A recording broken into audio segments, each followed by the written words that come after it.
네, 생활법률 8주차 2교시 수업 시작하도록 하겠습니다. 네, 생활법률 8주차 2교시 수업입니다. 우리 현재 혼인에 대해서 살펴보고 있습니다. 혼인을 하게 되면 혼인이 성립하기 위한 요건은 두 가지가 있다라고 말씀드렸죠. 혼인의 실질적인 요건, 그다음에 혼인 성립의 형식적인 요건. 당연히 혼인 성립의 형식적인 요건은 1교시 때 말씀드렸듯이 혼인 신고다 이렇게 말씀을 드렸습니다. 지금 우리가 보고 있는 부분은요, 혼인을 하게 되면, 혼인도 여러분 엄연한 계약이죠. 계약이기 때문에 혼인이란 계약이 성립하게 되면 당사자 사이에 권리와 의무가 발생하게 된다라는 내용 말씀드렸고, 자, 혼인을 통해서 발생하게 되는 당사자 간의 의무, 어떤 의무가 있는지 지금 그것을 보고 있습니다. 1교시 때 말씀드렸지만 이제 가장 중요한 것이 동거 의무 말씀드렸고요. 그리고 협조 의무, 그리고 부양 의무, 이 세 가지 의무가 발생하게 된다. 자, 그리고 지금 현재 우리는 부양 의무에 대해서 보고 있습니다. 1교시 때 여러분 말씀드렸던 사례 있었죠. 부양 의무, 여기 자료에도 지금 보이고 있는데 집 나간 남편이 1년 6개월 동안 연락이 안 됐고, 자, 그런 상황에서 여자 혼자 아이들을 데리고 친정에 가서 생활을 했을 때 남편에게 부양료를 지급할 수 있는 범위가 어디까지인지와 관련된 내용 말씀드렸습니다. 두 가지를 기억하시면 됩니다. 부양 의무라는 것은 단순히 먹고 살게만 해준다고 해서 부양 의무를 이행한 것은 아니다라고 말씀드렸죠. 자신의 생활과 동일한 수준의 생활을 유지할 수 있도록 지원해 주는 것, 이것이 바로 부양 의무입니다. 그래서 자신의 생활과 동일하게 일단 지원을 해 주어야 하고요. 두 번째로는 그 부양료의 범위에 대해서는 아까 1교시 때도 말씀드렸듯이 단순히 의식주 마련을 해결하는 데 필요한 비용이 아니고, 여기 나와 있죠. 의료비라든지 교재비라든지 자녀에 대한 양육비까지 전부 부양료에 포함되어서 지급을 해줘야 된다라는 내용 말씀드렸습니다. 자, 그리고 이번 시간에는 부양료와 관련해서요, 부양 의무의 우선순위 문제에 대해서 한번 살펴보도록 하겠습니다. 여기 자료에 나와 있는 것처럼 민법상의 부양 의무는 여러 가지가 있는데, 지금 그 여러 가지 의무 중에 우리는 부부의 부양 의무에 대해서 배우고 있죠. 부부의 부양 의무. 자, 그런데 자녀와 부모 사이에도 부양 의무가 있습니다. 자녀와 부모 사이에도 부양 의무가 있는데, 이렇게 두 가지 의무가 충돌할 때 법적으로 어떻게 해석을 할 것인지와 관련된 의미 있는 대법원 판례가 있어서 한번 확인하고 넘어가도록 하겠습니다. 부양 의무의 우선순위 문제입니다. 이 내용과 관련해서 좀 사실관계를, 이 판결과 관련해서 사실관계를 조금 정리할 필요가 있는데, 어떤 내용이었냐면요, 이 사건이, 자, A라는 사람이 있는데, A라는 사람은 이제 어머니고요. 어머니고, 그 다음에 A라는 사람에게는 이제 아들이 한 명 있었어요. C라는 아들이 있었습니다. 그리고 이 C라는 아들의 부인이 있었죠. C라는 아들의 부인 B가 있었죠. B가 있었죠. 이건 며느리죠. 이런 관계였었는데, 이 A라는 아들이 어떤 사고를 당해서 굉장히 중증의 장애를 얻게 됩니다. 두개골이 골절되는 등 아주 심각한 장애를 얻게 돼서 결국에는 식물인간, 의식이 없는 식물인간이 됐죠. 그러다 보니까 수술하고 치료비가 굉장히 많이 지출이 됐는데, 이 사건을 보면 1억 6천만 원 정도의 치료비가 발생했다고 합니다. 1억 6천만 원의 치료비가 발생을 했습니다. 그런데 이 어머니가 이 아들 명의로 보험을 들어놨다고 합니다. 그래서 이 보험사에서 1억 6천 중에 보험사에서 8천만 원을 지급을 했습니다. 이 1억 6천이란 치료비 중에 8천만 원은 보험사에서 지급을 했고요. 보험사에서 지급을 했고, 나머지 8천만 원, 8천만 원이 남았죠. 나머지 8천만 원을 이 어머니 A가 지급을 했습니다. 병원비로 8천만 원을 A가 지급을 했다. 자, 이러다 보니까 이제 어머니가 자기 돈으로 아들을 수술비나 치료비를 위해서 8천만 원의 비용을 지출을 한 사건인데, 이 어머니하고 며느리의 관계가 아마 썩 좋지 않았던 모양입니다. 이 어머니하고 며느리의 관계가 썩 좋지 않았던 모양인지 이 어머니가 시어머니가 자신이 지출한 8천만 원을 돌려달라고 이 며느리 A에게 소송을 제기한 그런 사건입니다. 이 어머니가 아들의 치료비하고 수술비 등으로 지출한 8천만 원을 며느리 B에게 돌려달라라는 취지로 제기한 민사소송 사건이었죠. 자, 그런데 이 사건에서 이 며느리 B 측이 주장한 것이 어머니의 주장에 대해서 이런 주장을 합니다. 어머니도 자녀에 대한 부양 의무가 있겠죠. C라는 아들이 분명 A라는 여성의 아들, 자녀이기 때문에 이 둘 간에도 부양 의무가 존재한다. 부모가 자식에게 갖게 되는 부양 의무가 있는데 이 B라는 며느리 입장은 어머니가 지출한 8천만 원은 자식에게 갖게 되는 부양 의무를 이행한 것에 지나지 않기 때문에, 즉 자신의 의무를 이행한 것이다. 따라서 나에게 8천만 원을 돌려달라고 청구할 수 없다. 이게 이제 며느리의 주장이었죠. 그런데 이 사건에서 실제로 1심과 2심에서는 며느리가 이겼습니다. 따라서 1심과 2심 판결에서는 어머니가 아들을 위해 지출한 치료비나 수술비는 부양 의무를 이행한 것에 지나지 않기 때문에, 즉 자신의 의무를 이행한 것에 지나지 않기 때문에 며느리인 B에게 반환을 청구할 수 없다라는 것이 1심, 2심 법원의 판결이었는데, 여러분 이 1심, 2심 법원의 판결이 결국에는 3심에서 뒤집히는 반전이 있죠. 결론적으로 3심 대법원은 며느리 B에게 8천만 원을 어머니에게 돌려줄 것을 판결했던 그러한 사건입니다. 이 사건에서 대법원이 며느리 B에게 어머니에게 8천만 원을 지급하라 라는 판결을 하게 된 내용을 쭉 살펴보면 이런 내용입니다. 어머니가 자식에게 갖는 부양 의무 분명히 있겠죠. 여기 어머니가 자식에게 갖는 부양 의무가 있고, 그리고 여기 나와 있듯이 우리가 조금 전에 배웠던 부부간에도 부양 의무가 있습니다. 자, 민법상의 이런 부양 의무가 두 가지, 다른 부양 의무도 있겠지만 지금 이 사건에서 문제되는 두 가지 부양 의무에 대해서 우리 1심, 2심 법원은 부양 의무는 우선순위가 없다라는 것이 판결 내용이었습니다. 어머니가 자식에게 갖는 부양 의무나 부부간에 발생하게 되는 부양 의무는 효력 면에 있어서 우선순위가 따로 존재하지 않는다. 그래서 어머니가 먼저 그 부양 의무를 이행했다면 자신의 의무를 이행한 것이다. 이런 논리가 1심과 2심 판결의 판단이었는데, 대법원은 그렇지 않았습니다. 대법원은 이 두 부양 의무의 우선순위를 정해줬습니다. 따라서 첫 번째, 요 어머니가 성년인 아들, 즉 A라는 어머니가 성년인 아들 C에 대해서 갖는 부양 의무, 이것을 2차적 부양 의무라고 했습니다. 우리 대법원 내용입니다. 2차적 부양 의무라고 판결을 하고 있고요. 그리고 C와 B와 C는 부부관계죠. 이 부부간의 부양 의무가 바로 1차적 부양 의무라고 했습니다.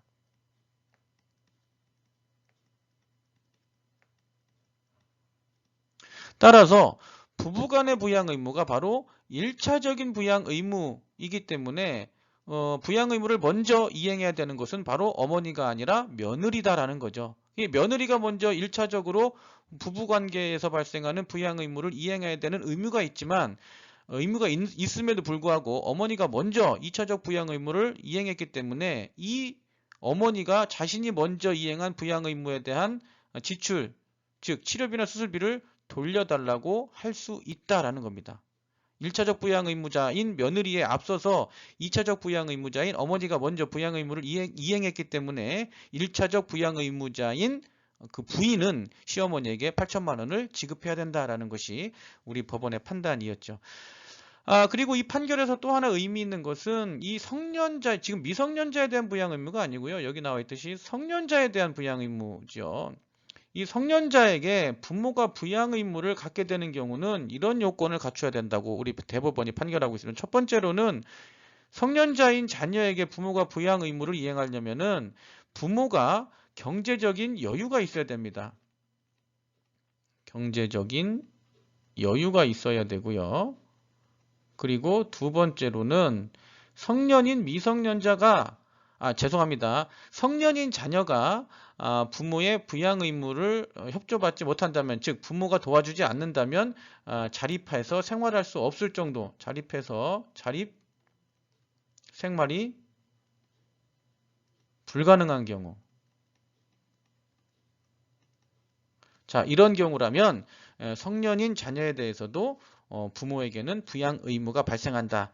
그런데 조금 전에 말씀드렸듯이 굉장히 중요하죠. 다만 이때 성년인 자녀에 대해서 발생하게 되는 부모의 부양 의무는 2차적인 부양 의무로서 부모가 경제적인 여유가 있고, 그리고 두 번째로는 부모가 도와주지 않는다면 이 성년인 자녀가 자립해서 생활하는 것이 불가능한 경우에 부모에게 부양 의무가 발생한다. 자, 이런 내용도 같이 정리해 두시기 바랍니다.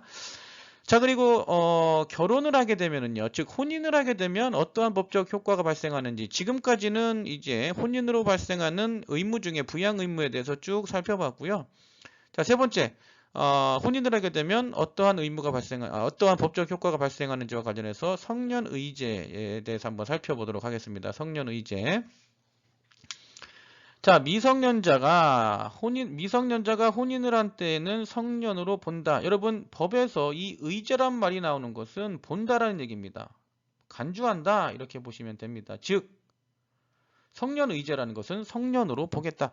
아까도 말씀드렸듯이 결혼할 수 있는 나이는 만 18세부터 결혼이 가능하지요. 그런데 이제 만 18세 같은 경우에는 미성년자이기 때문에 법정 대리인이나 이제 후견인의 동의가 있으면 얼마든지 결혼을 할 수 있는데, 만 18세인 미성년자가 법정 대리인이나 후견인의 동의를 얻어서 결혼을 하게 되면 그때부터 뭐로 봅니까? 예, 성년자로 본다. 이게 바로 성년의제입니다.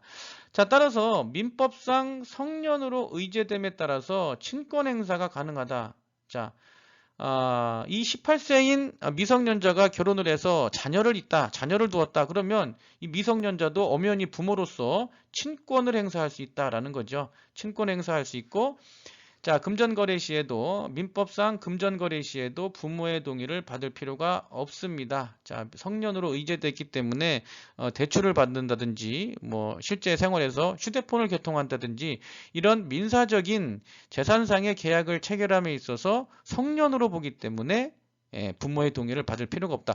여러분, 원래 미성년자는요, 어떤 법률 행위를 할 때에는 법정 대리인, 즉 부모의 동의가 있는 경우에만 그 법률 행위를 할 수 있죠. 민법상 법률 행위를 할 수 있는데, 지금 이렇게 미성년자라도 결혼을 했다면 민법적으로 어른, 즉 성년으로 보기 때문에 부모의 동의 없이 얼마든지 단독으로 법률 행위를 할 수 있다라는 변화가 생기게 됩니다.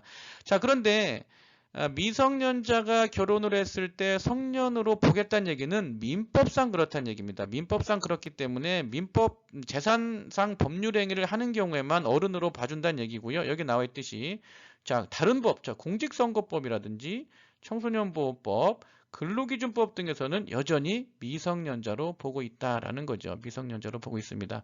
따라서 근로기준법상 미성년자가 근로계약을 체결할 때는 법정 대리인이나 후견인의 동의가 반드시 있어야 됩니다.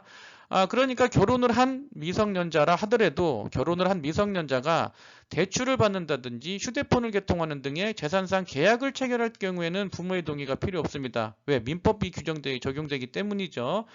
그렇지만 만약에 이 근로계약을 체결한다는 것은 민법에 의해서 체결되는 계약이 아니고 근로기준법상 체결되는 계약이기 때문에 이러한 경우에는 여전히 미성년자로 봅니다. 따라서 미성년자는 근로계약 체결할 당시에 부모의 동의가 반드시 있어야겠죠.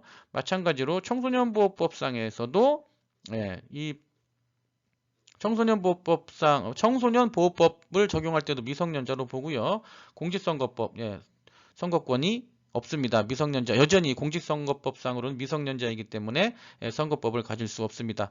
자, 미성년자가 혼인을 하게 되면 성년의제 효과가 발생하므로 민법상 어른으로 간주한다라는 것 기억을 해두시고, 다만 이것은 민법상 간주되는 내용이기 때문에 여기 자료에 나와 있듯이 공직선거법이나 청소년보호법, 근로기준법, 다른 법상에서는 여전히 미성년자로 본다. 자, 이런 내용도 정리해서 기억해 두시기 바랍니다. 네, 현재 우리는 결혼을 하게 되면 어떠한 법적 효과가 발생하는지에 대해서 살펴보고 있습니다. 자, 결혼을 하게 되면 어떠한 효과가 발생하는지 일상가사 대리권이 발생하게 됩니다. 자료 보도록 하겠습니다. 자, 결혼을 하게 되면 일상가사 대리권이 발생하게 됩니다. 일상가사 대리란 무엇이냐? 민법 827조에 규정이 되어 있고요. 자, 내용 보도록 하겠습니다. 부부가 그 자녀의 부부와 그 자녀의 공동생활을 위하여 가정에서 필요로 하는 통상의 거래 행위를 우리가 일상가사라고 합니다. 쉽게 얘기해서 가족이 생활하기 위해서 여러 가지 법률 행위를 하게 되는데 그러한 거래 행위를 서로 대리할 수 있는 그런 거래 행위를 우리가 일상가사라고 하는데 부부간에는요 그러한 거래 행위를 서로 대리해서 할 수 있다라는 거죠. 그것이 바로 일상가사 대리입니다. 자, 부부가 일상의 가사에 관해서 서로 대리해서 거래 행위를 하는 것, 이게 바로 일상가사 대리죠. 여러분, 원래 이 대리라는 것이 여러분 대리 많이 들어보셨을 겁니다. 민법적으로 대리가 어떤 의미를 갖느냐면 A가 이제 본인이 되겠고요. 자, 본인이 여러 가지 행위에 대해 여러 가지 이유에 있어서 직접 법률 행위를 하는 것이 좀 어렵다든지 아니면 다른 사람을 통해서 법률 행위를 확장하고 싶다든지 할 때는 대리인을 선정하죠. 본인이 있고 이제 대리인이 B가 있습니다. 대리인이 있다면 A가 B를 대리인으로 선임을 하겠죠. 당신은 나의 대리인이다. 이렇게 선임을 하면 B는 A의 대리인으로서 A를 대신해서 여러 가지 법률 행위를 합니다. 예를 들어서 C와 거래를 했다. 법률 행위를 했다면 자, 법률 행위를 한 당사자는 누굽니까? B와 C죠. 그런데 이 법률 행위 효과는 누구에게 들어갑니까? A라는 사람에게 귀속이 됩니다. 이게 이제 대리의 아주 기본적인 상황으로 보시면 되는데 이게 원래 기본적으로 대리의 체계인데 이 부부간에는 만약에 A와 B가 부부라면 A와 B가 어떤 대리인을 선임한 것이 아니고 부부라면 이 부부지간에는 당연히 대리권이 있다라는 게 일상가사 대리입니다. 여기 나와 있는 일상가사 대리는 A와 B가 원래 대리는 본인이 대리인을 선임하고 선임해야지만이 대리권이 발생하는데 이 부부지간이라면 특별히 대리권을 부여하지 않았다 하더라도 대리관계가 즉 대리에서 법률 행위를 할 수 있다라는 것이 이게 바로 일상가사 대리입니다. 그런데 자, 어디에 일상가사 대리를 이 대리권은 부부간에 발생하는 대리권은 어디까지 가능하느냐? 바로 여기 나와 있듯이 일상가사에 대해서만 대리할 수 있습니다. 모든 법률 행위를 부부간에 서로 대리할 수 있는 게 아니고요. 여기 이름에서 볼 수 있는 것처럼 일상가사에 관련된 거래 행위만 서로 대리권이 있다 이렇게 보시면 됩니다.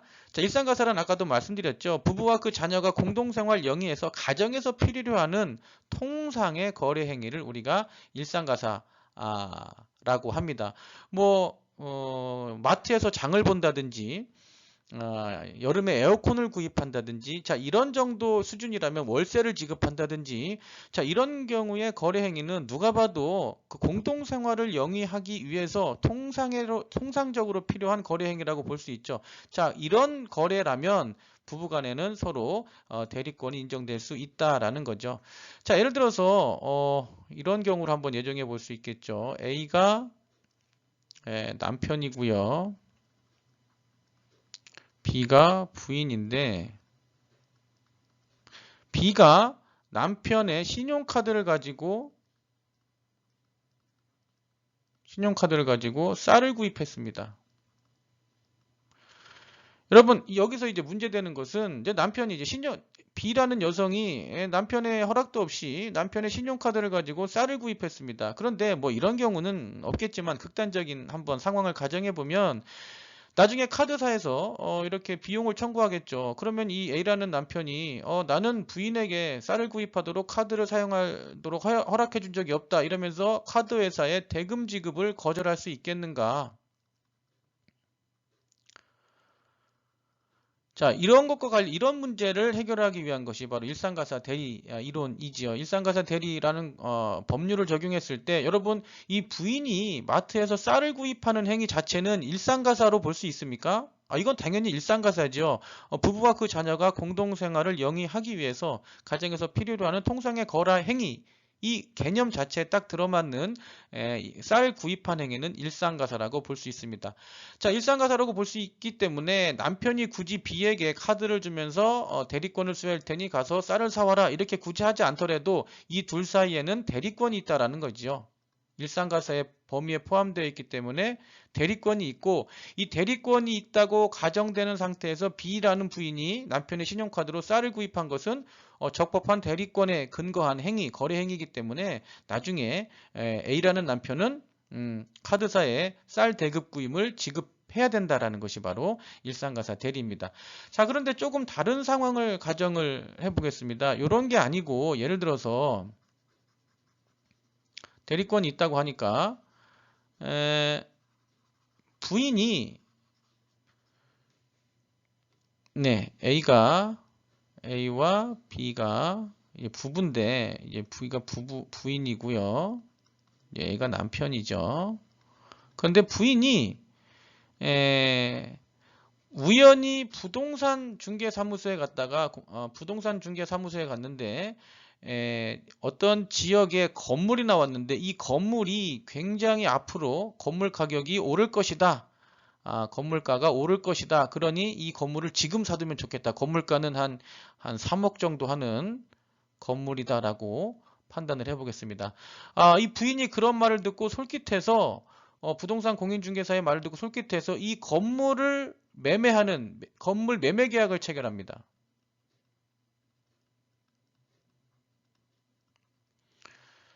건물 매매 계약을 체결하죠. 건물 매매 계약을 체결해서 그런데 이 부인이 자기 이름으로 건물 매매 계약을 체결했으면 상관없는데 이 A라는 남편 명의로 남편이 신용이 좋으니까 대출도 받아야 되고 하는 상황이 있겠죠. 그래서 A 명의로 건물 계약을 체결합니다. 그래서 이제 계약금을 이미 건넸고 이제 중도금을 건네야 되는 상황에서 중도금 약 한 2억 정도가 필요한데 부인이 2억을 구할 수 없으니까 이제 그 매매 당사자는 남편인 A에게 당신 명의로 계약을 체결했으니 2억을 달라 이렇게 주장할 수도 있겠죠. 그런데 여러분 여기서 보아야 될 것은 이것도 과연 부인이 적법하게 일상가사 대리권을 행사한 것으로 볼 수 있느냐? 그렇지 않다는 얘기죠. 여러분 건물을 매매하는 계약은 여기 나와 있듯이 일상가사의 범위에 포함되지 않습니다. 누가 봐도 건물 매매 계약은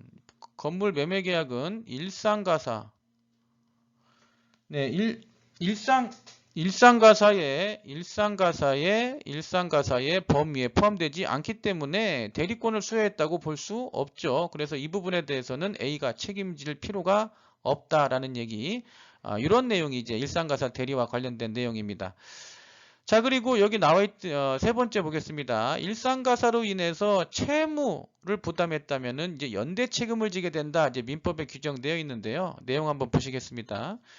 자, 부부 일방이 일상가사에 대해서 제3자와 법률행위를 한 때에는 다른 일방은 이로 인한 채무에 대해서 연대 책임이 있다. 그렇지만 제3자에 대해서 다른 일방이 책임 없음을 명시한 때에는 그렇지 않다라는 거죠.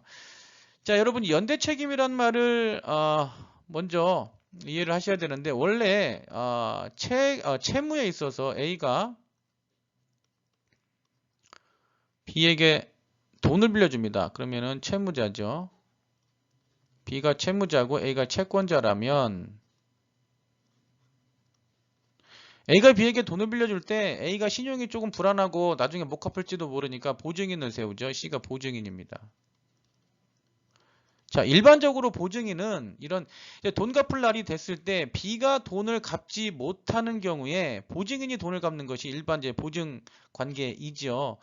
그럼 따라서 채권자가 주채무자인 B에게 야, 돈 갚아라 먼저 하지 않고 보증인에게 먼저 돈을 갚아라라고 요구한다면 이 보증인은 채무자에게 먼저 받아라 이렇게 청구할 수 있습니다. 나한테 먼저 달라고 하지 말고 나는 보증인에 불과하니까 채무자에게 먼저 받아라 이렇게 주장할 수 있는 것이 일반 보증의 모습인데 여러분 연대 책임은요 그렇지 않습니다. 여러분 채무도 연대 채무가 있죠. 연대 보증도 있고 만약에 C가 연대 보증인이라면 말은 달라집니다. 연대 보증인이라는 것은 일반 보증인 같은 경우에는 B에게 먼저 돈을 받고 난 다음에 보증인이 나에게 청구해라 이렇게 주장할 수 있지만 만약에 C가 연대 보증을 쓴 것이라면 A라는 채권자는 B라는 주채무자에게 돈을 달라고 먼저 하지 않고 이 연대 채무자에게 먼저 돈을 달라고 요구할 수도 있습니다. 이게 바로 연대 보증이 이제 무서운 법률 관계죠. 자, 이런 것처럼 연대 책임이라는 것은 주채무자와 연대 책임 모두 공동으로 책임을 진다라고 여러분 이해하시면 됩니다. A와 B가 부부라면 이 B라는 부인이 C와 법률행위를 했다. 근데 이 법률행위를 한 것이 일상가사다. 일상가사의 내용이라면 이 나중에 C라는 사람은 B에 대해서도 채무의 이행을 청구할 수 있고 남편인 A에게 대해서도 책임을 청구할 수 있다. 이게 바로 연대 책임입니다. 비록 법률행위를 B라는 부인이 했지만 이 B와 법률행위를 한 당사자인 C는 나중에 그 이행을 청구할 때 남편에게 직접 이행을 청구하는 것도 가능하다. 다만 그러한 법률행위의 범위는 일상가사와 관련된 범위일 때 이런 것이 가능하다라는 내용입니다. 자, 여러분 구체적인 사례는 다음 시간에 한번 다시 보도록 하겠습니다. 생활법률 8주차 2교시 수업은 여기서 마치도록 하겠습니다. 고생하셨습니다.